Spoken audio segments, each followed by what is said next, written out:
It's time for this week's episode of Brandon Sports Talk, featuring in-depth interviews from those who are trending in the world of athletics. And now, here's the host of Brandon Sports Talk, Brandon Pate.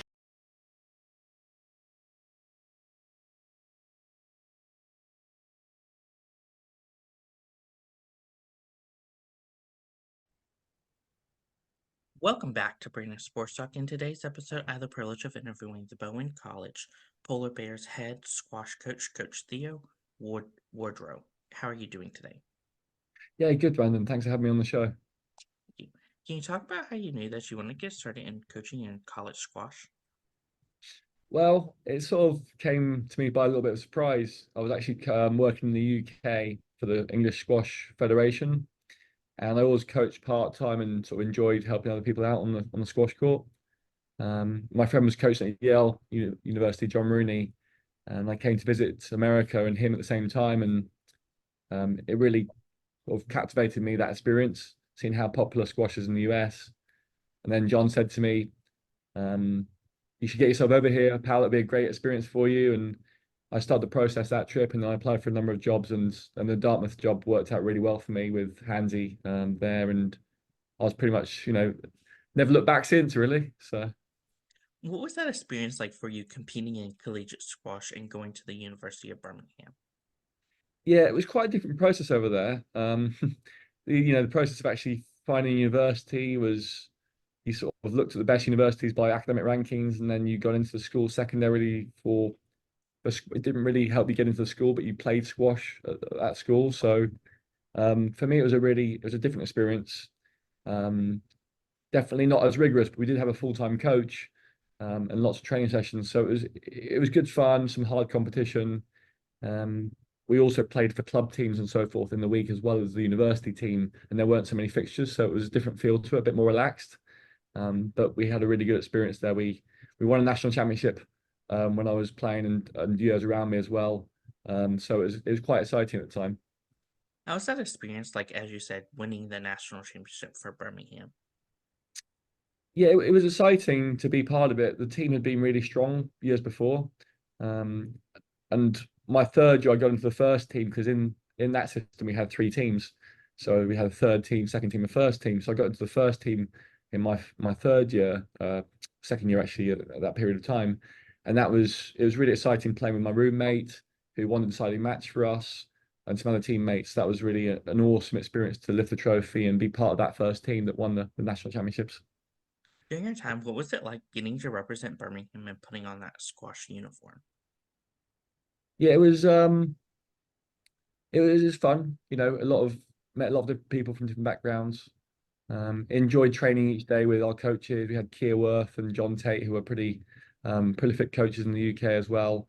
And meeting and working with some of the top players in the country who went on to become professional players as well. So it was exciting times for us.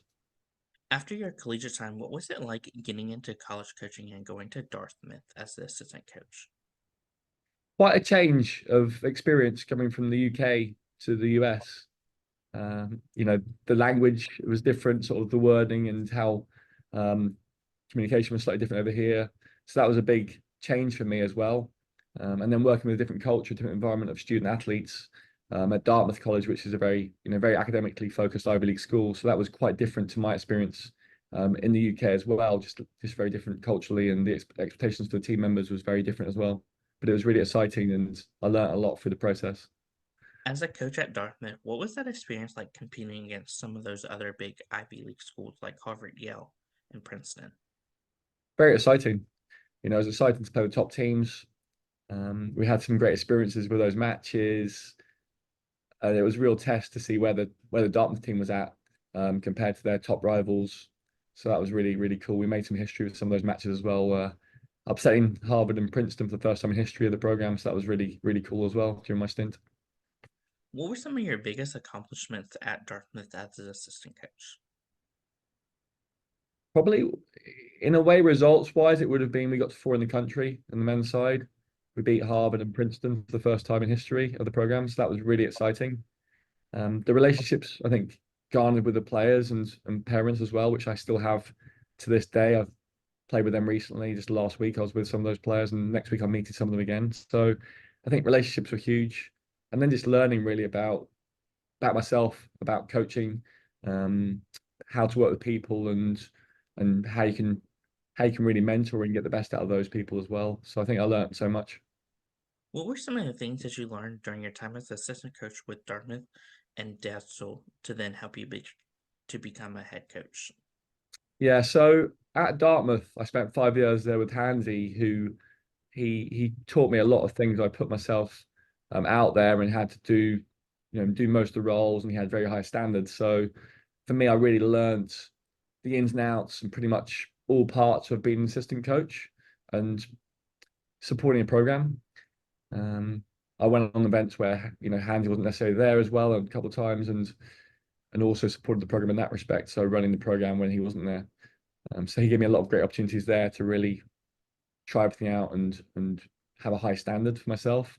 And then I went on to Drexel with John White, who was a former world #1 player, had slightly more of a hands-off approach. So that gave me an opportunity to really lead on certain areas like recruitment, um, help with practices a little bit more as well, and take really frontward step on a lot of things.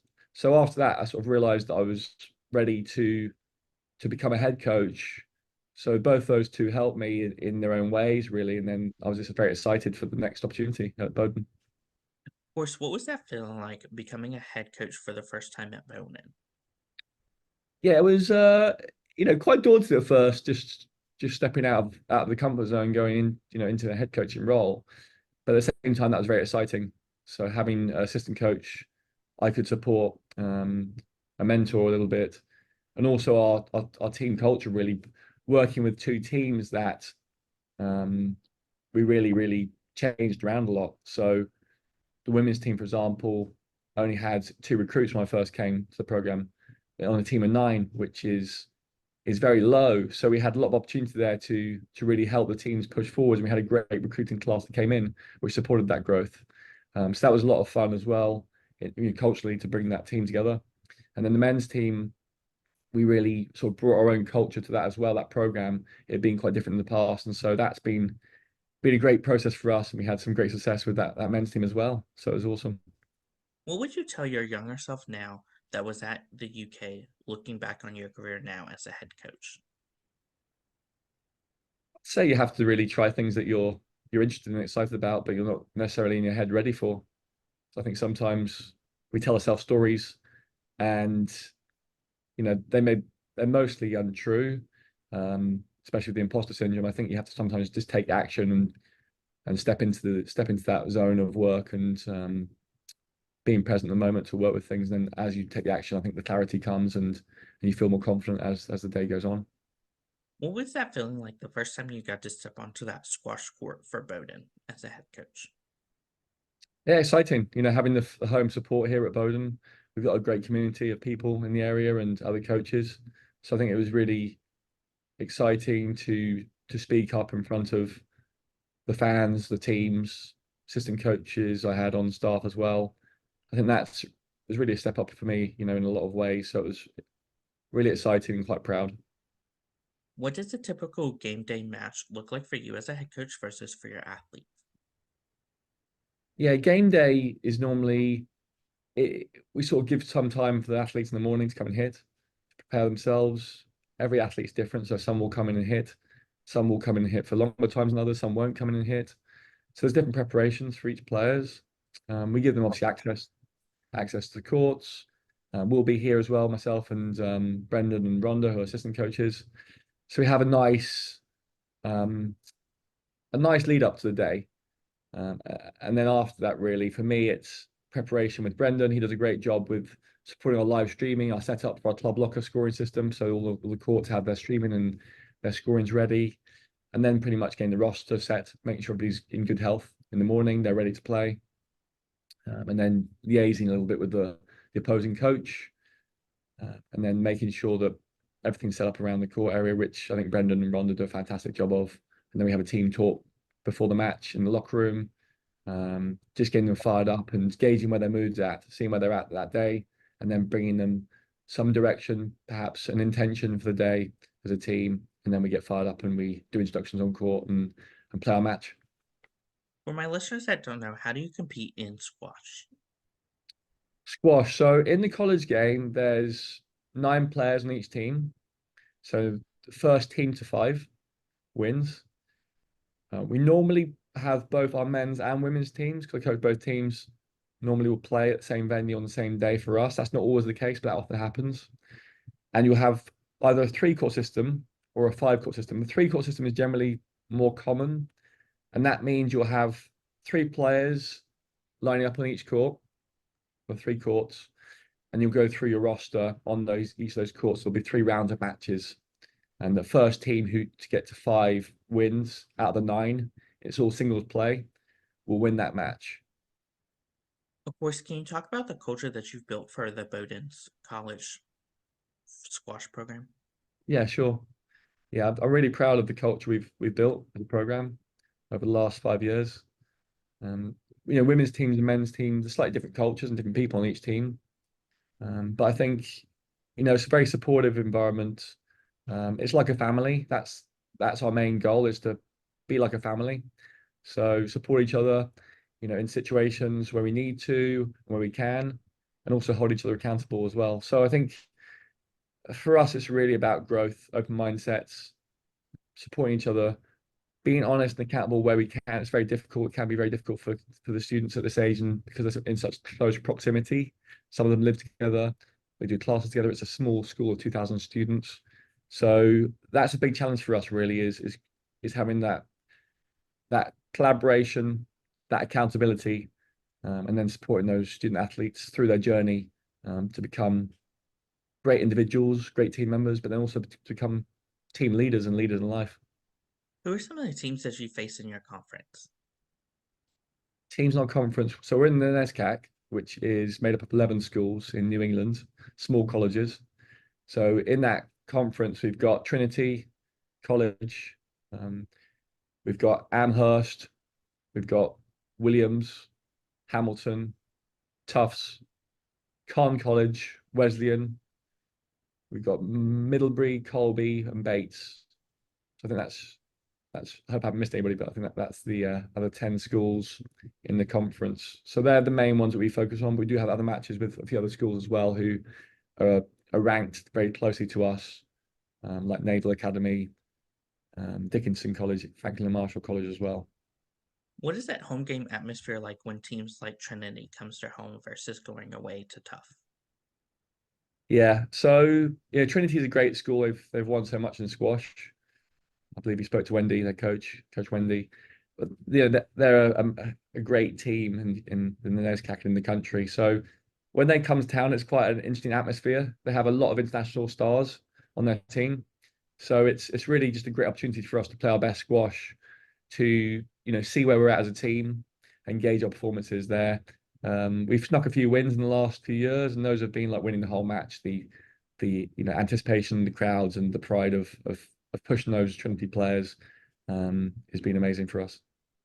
Of course, what is that home game atmosphere like? Yeah, it's pretty busy. We got a small venue. We've got 7 courts. It's all quite compact. We have generally around, I'd say, 100 to 150 people will be watching matches, including parents and team players and also local support and our staff. So it's pretty electric sometimes because squash is a very intense game. It's gladiatorial in nature. It's a one-on-one sport often. In college level, at least it is. And so, yeah, there's a lot of pressure. There's a lot of energy in the crowd. So it's a great character building experience for these student athletes. What does that recruitment process look like for those prospective student athletes, and what do you look at as a head coach in those prospective student athletes? Yeah, so I think once again it's character really. We look at obviously academics is very important. Bowdoin's a very academically rigorous school. So that's the first part of the recruitment piece. Second piece would be, for me, it's very much character development. It's, how much do you like the game of squash? How much do you enjoy being on this team? And where you're at in your journey, because everybody's got different timings of when they're going to peak. So that's a huge part of it, is really their character, their love for the game, and also being really good teammates. And then the squash aspect is obviously important. They have to be, a fairly strong player to be able to compete at this level. But I feel like the other characteristics there I mentioned are sometimes more important over 4 years for a student athlete. Of course, during that official visit for Bowdoin College, what is it like as a head coach seeing those prospective student athletes fall in love with the campus and the facility of squash? Yeah, it's a great experience. We've actually got a recruit coming through today, and we've had quite a lot in the month of April here. Um, and it's great speaking to their parents. It's great speaking to those recruits, having them come and meet the team, go for lunch and other meals at the dining hall here, which is excellent. And then also staying over with the student athletes as well, so they actually get a full experience of the campus for 24 hours at least, and then they get a real sense for. Some of them do fall in love with the campus because it's a beautiful campus and a great school, and that's a great feeling when you feel that way as well. You feel like it's a great fit from your side of things, because then you have hopefully a potentially excellent, exceptional recruit, which is what us coaches are looking for, to try and find those great fits. As a head coach, what's it like seeing those freshmen put on that squash uniform for Bowdoin for the first time? Yeah, it's very, very proud. Very proud for the process of them getting through high school. You meeting them earlier on in the process as well, and then them, making it through to the team, and then hopefully top nine, which is it's really exciting for them as well. And it's the first step of their journey. It's one of the first steps of their journey when you see them play in the black and white, um, Bowdoin jersey. It's amazing. Of course, what is it like getting to see those seniors put on that Bowdoin jersey for the last time representing squash? Yeah, it's sort of bittersweet. Very happy and proud of them, and you hope they're going to play a great match, which happens for us this year. We had some great experiences there, but it's also a little bit sad because it's the end of an era for them, and they're going to be, not playing college squash anymore. They'll be most of them working in the busy world, and so you're going to miss having that relationship with them. But it's still a relationship you're going to have, but it's going to be a different relationship. As a coach, what is it like seeing them go on and go compete in professional squash or get into coaching in squash? Yeah, I've seen a couple of my players go on to players I work with go on to play professional squash, and that's an amazing feeling because the way I grew up in the UK, that was sort of the pinnacle of the game, was professional squash. So we've had a couple of players. We had Chris Hansen, who was two-time American champion, and Alvin Hoyman as well. They both went on to play some professional events, and it's been pretty amazing. And also Matthias Knudsen as well at Drexel.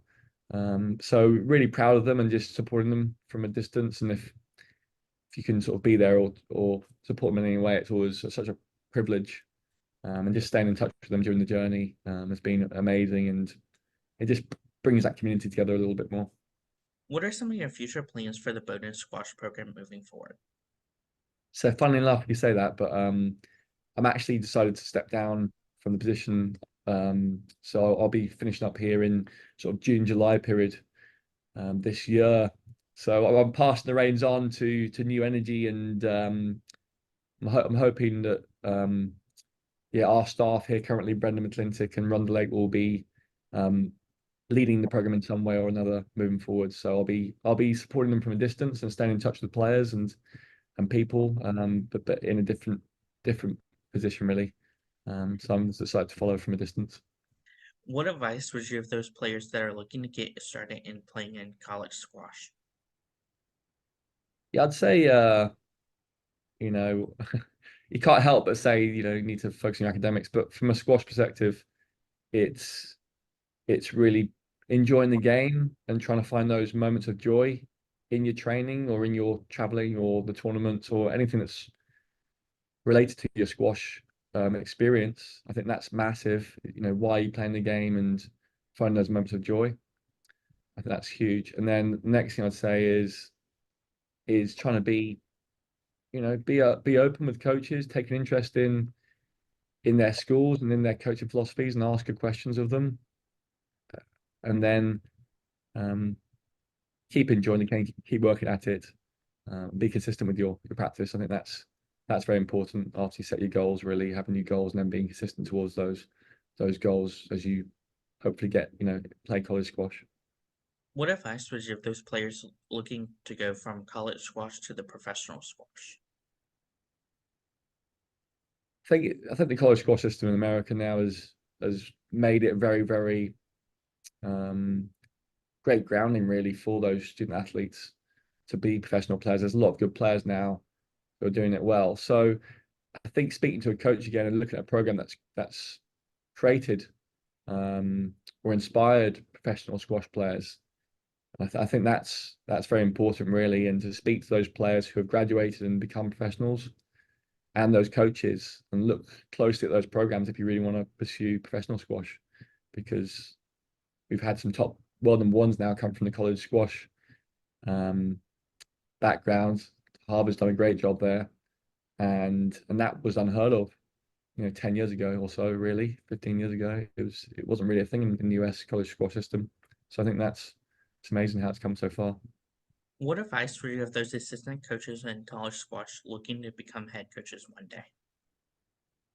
Yeah, I think you have to um, look at really having high standards for yourself or working hard, doing most of the roles in the program so that you know ahead of time that you know the whole program and how to run a program as an assistant coach.